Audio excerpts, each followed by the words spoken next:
परवानगीसाठी 10,000ची मागणी. सरपंच व मुलावर लाचखोरीचा गुन्हा. कोल्हापूर.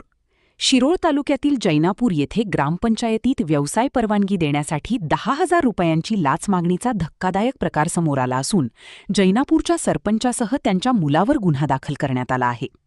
तक्रारदाराने याबाबत लाचलुचपत प्रतिबंधक विभागाकडे तक्रार दाखल केली. लाचलुचपत प्रतिबंधक विभागाच्या कारवाईमुळे परिसरात खळबळ उडाली आहे. तक्रारदाराने आपल्या पत्नीच्या नावाने ग्रीन नेट या शेडनेट व्यवसायासाठी ग्रामपंचायतीकडे परवानगी मागितली होती. मात्र ही परवानगी देण्यासाठी सरपंच संगीता कांबळे यांनी थेट 10,000 रुपयांची लाच मागणीचा आरोप आहे. तक्रारदारांनी याबाबत लाचलुचपत प्रतिबंधक विभागाकडे तक्रार दाखल केली.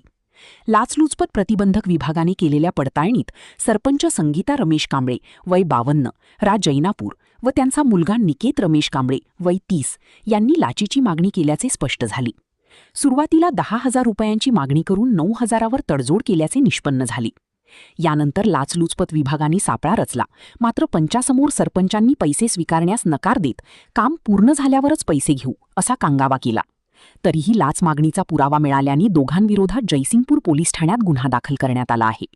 ही कारवाई लाचलुचपत विभागाच्या पोलीस उपअधीक्षक श्रीमती वैष्णवी पाटील, पोलीस निरीक्षक उज्ज्वला भडमकर, सुनील मोरे, सुधीर पाटील, संदीप पवार व महिला पोलीस संगीता गावडे यांनी केली.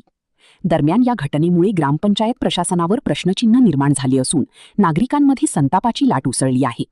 लाच द्या, परवानगी घ्या. ग्रामपंचायतीतच लाचखोरीचा प्रकार.